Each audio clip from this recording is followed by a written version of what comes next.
नमस्कार, मी अपेक्षा. इंग्रजीमधल्या वेगवेगळ्या कविता तुम्हाला मी मराठीत समजावून सांगणार आहे. मी बऱ्याच पोएम सांगेल. तर आज मी the ballad of Father Gilligan, W.B. Yeats यांनी लिहिलेली the ballad of Father Gilligan describe करणार आहे. तर सगळ्यात अगोदर तुम्हाला हे माहिती असलं पाहिजे की बॅलेड म्हणजे काय. बॅलेड म्हणजे पोवाडा. जसं आपण ऐकतो शिवाजी महाराजांचा पोवाडा, बहुतेक लोकांना माहीत असतो आपल्याला. तर तेच पोवाडा म्हणजे बॅलेड असतं. आणि तर हा पोवाडा कोणाविषयी तर फादर गिलिगन. फादर म्हणजे चर्चमध्ये जसं आपल्याकडे मंदिरात महाराज वगैरे असतात, तसं ख्रिश्चॅनिटीमध्ये चर्चमध्ये फादर असतात. तर गिलिगन नावाच्या या फादरवरचं हे पोवाडा आहे, बॅलेड आहे, जे W.B. येट्स यांनी लिहिलेलं आहे. तर सगळ्यात अगोदर W.B. येट्स कोण आहे, त्यांच्याविषयी मी तुम्हाला अगदी थोडक्यात माहिती सांगते. त्यांचं पूर्ण नाव येतं विल्यम बटलर येट्स. W.B. येट्स हे आयरिश पोएट आहेत, आयर्लंडला बिलॉंग करतात. त्यांच्याविषयी सगळ्यात महत्त्वाची बाब म्हणजे त्यांना आयरिश लिटररी एस्टॅब्लिशमेंटचे पिलर मानलं जातं. म्हणजे आयरिश भाषेमध्ये जे काही साहित्य तयार होत गेलं, तर ते तयार होतानासाठी जे मेन बेसिक फाउंडेशन लागतं, तर त्याचे ते फाउंडेशन बेस होते. ते एक पिलरचं काम त्यांनी केलेलं आहे. फार योगदान त्यांनी त्यात दिलेलं आहे. आणि आयर्लंडमध्ये खूप गाजलेलं असं ॲबे थिएटर जे आहे ते फाउंड करण्यामध्ये ह्यांचं योगदान आहे. तसंच जे आयरिश फ्री स्टेट होतं त्याचं 2 टर्मसाठी यांनी सिनेटर म्हणून पण तिथे त्यांनी काम केलेलं आहे. म्हणजे एकदम बहुआयामी व्यक्तिमत्व म्हणता येईल असे हे W.B. येट्स. तर चला मग थोडक्यात मी पोएम डिस्क्राईब करायला स्टार्ट करते. आणि one more thing about W.B. Yeats, 1923 मध्ये त्यांना नोबेल प्राइज इन लिटरेचर म्हणजे साहित्यासाठीचा नोबेल पुरस्काराने त्यांना गौरविण्यात आलं 1923 साली. तर चला तर मग पाहूया त्यांची ही कविता, the ballad of Father Gilligan. तर पोएमच्या सुरुवातीचं जे पहिलं स्टांजा आहे तो असा आहे.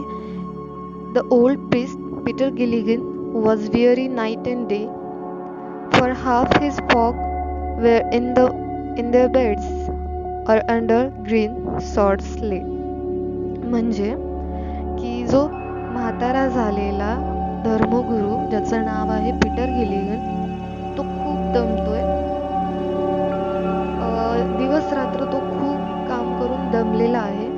कशासाठी तर त्याचे जे काही म्हणजे तो ज्या गावात राहतो त्या गावातली काही मंडळी ही त्यांच्या बेडवर आहेत म्हणजे मृत्यूला टेकलेली आहेत. मरणाच्या अगोदर माणूस जसा मृत्यूशय्येला खिळून असतो ज्याला म्हणतो ना आपण, तर तसं की त्याच्या गावातली जी काही मंडळी आहेत ती त्यांच्या मृत्यूशय्येवर आहेत आणि काही तर मेलेली आहेत.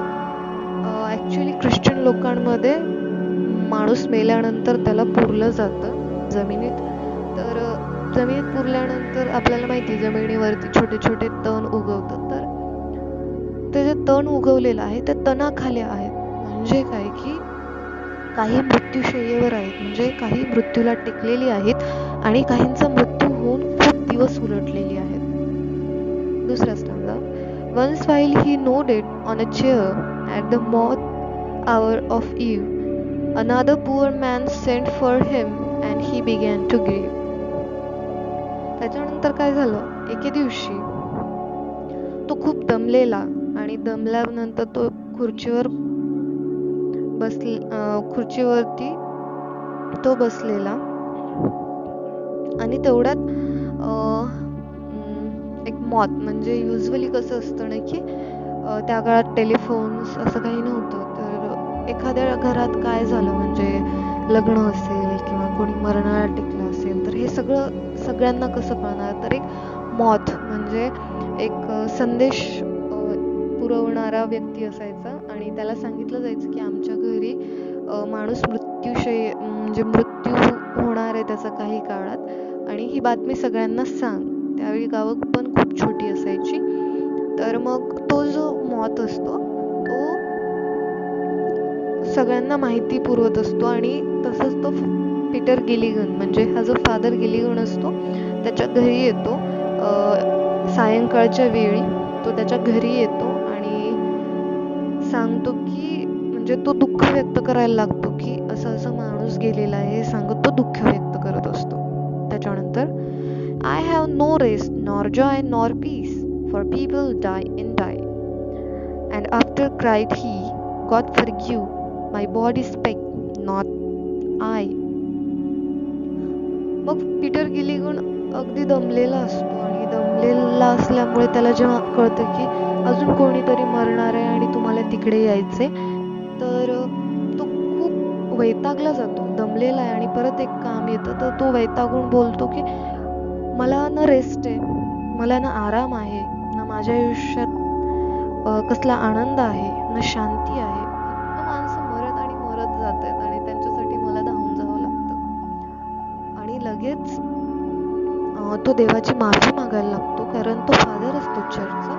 तर तो लगेच देवाची माफी मागायला लागतो आणि बोलतो की देवा मला माफ कर, हे जे काही आत्ता मी बोललो की माझ्या आयुष्यात आराम नाहीये, आनंद नाहीये, शांती नाहीये, लोक मरतात आणि मला जावं लागतं, तर हे सगळे जे काही मी बोललोय ते माझ्या शरीराने बोललंय. मी म्हणजे युजली मी म्हणजे जो माझा आत्मा आहे तो नाही बोलला, मी अजूनही माझ्या कामासाठी तितकाच तत्परतेने तयार आहे. He knelt and leaning on the chair, he prayed and fell asleep. And the moth hour went from the fields and stars began to peep. त्याच्यानंतर तो असं माहिती आहे ना तुम्हाला की ख्रिश्चनमध्ये गुडघ्यावरती बसून प्रे केलं जातं किंवा माफी मागितली जाते. तर तो तसंच गुडघ्यावरती बसून जेव्हा देवाला माफी मागतो की माझं शरीर बोलत होतं, मी नव्हतो बोलत, तर ते बोलत बोलतच खुर्चीला डोकं ठेवून तो डोळे लावून थोडा वेळ तसाच पडतो आणि त्यातच त्याला झोप लागते. तसाच गुडघ्यावर बसला बसला त्याला झोप लागते आणि तो जो माणूस आलेला असतो संदेश देणारा, तो संदेश सांगून गेलेला असतो आणि फादर गिलिगन तसेच झोपी जातात आणि हळूहळू आकाशात चांदणं यायला लागतं, स्टार्स पिपवायला लागतात, म्हणजे चांदणे आकाशात उगवायला लागतात, म्हणजेच की रात्रीची वेळ होत जाते. They slowly into millions grew and leaves shook in the wind and God covered the world with shade and whispered to mankind. आणि हळूहळू एक एक तारे, याचे मिलियन्स ऑफ तारे, म्हणजे शेकडो तारे, हजारो तारे आकाशात येतात, म्हणजेच काय की चांगलीच रात्र होते. आणि हळूहळू तुम्हाला माहिती आहे संध्याकाळ आणि रात्र दरम्यान खूप सुंदर झुळूक येत असते वाऱ्याची, तर त्या झुळूक येत असतात आणि फादर गिलिगन तसेच झोपलेले, ते जे ताऱ्यांचं आच्छादन तयार होतं ना आकाशावरती, तर ते जणू काही देव पांघरण पांघरतोय त्या टाईपमध्ये ते झालेलं. Then upon the time of sparrow chirp, when the moth come once more, the old priest Peter Gilligan stood upright on the floor. त्याच्यानंतर काय होतं की चिमण्यांच्या चिवचिवाट सुरू होतो. युजली पक्षी कधी गातात तर आपल्या सगळ्यांना माहिती आहे, जर खूप नीट ऑब्झर्व केलं तर युजली सकाळी चिमण्या म्हणजे सगळे जे पक्षी असतात ते उठतात आणि त्यांच्या चिवचिवाटाने आपण सगळे हळूहळू सगळे प्राणी उठत असतात. म्हणजे सगळ्यात अगोदर दिवस उजडलाय ही चाहूल पक्ष्यांना लागत असते आणि ते चिवचिवाट करायला सुरुवात होतं. तर चिमण्यांचा चिवचिवाट सुरू होतो, म्हणजेच काय तर सकाळ होते आणि फादर गिलिगन अजूनही तिथेच तसेच झोपलेले आहेत आणि तो जो संदेश पुरवणारा माणूस असतो तो परत एकदा त्यांच्या घरी येतो. आणि जेव्हा हे म्हातारे जे आलेले धर्मगुरू म्हणजेच फादर पीटर गिलिगन ह्यांना जाग येते आणि अचानक तिथे थांबतात, कारण त्यांच्या लक्षात येतं की मी झोपी गेलो आणि सकाळ झाली. सायंकाळी तो माणूस मला संदेश द्यायला आला होता की या घरी हा माणूस मृत्यूशय्येवर आहे आणि मी देवाची माफी मागून जो इथे झोपी गेलोय.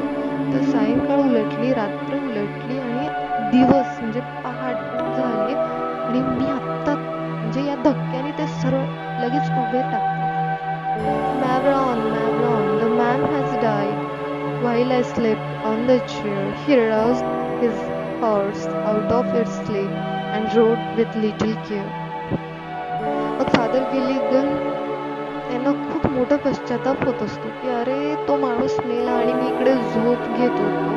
त्यांना खूप दुःख होतं, खूप पश्चाताप होत असतो आणि ते लगेच तसेच धावतात आणि त्यांच्या घोड्यावरती बसतात आणि घोड्यावर स्वार होऊन ते निघतात.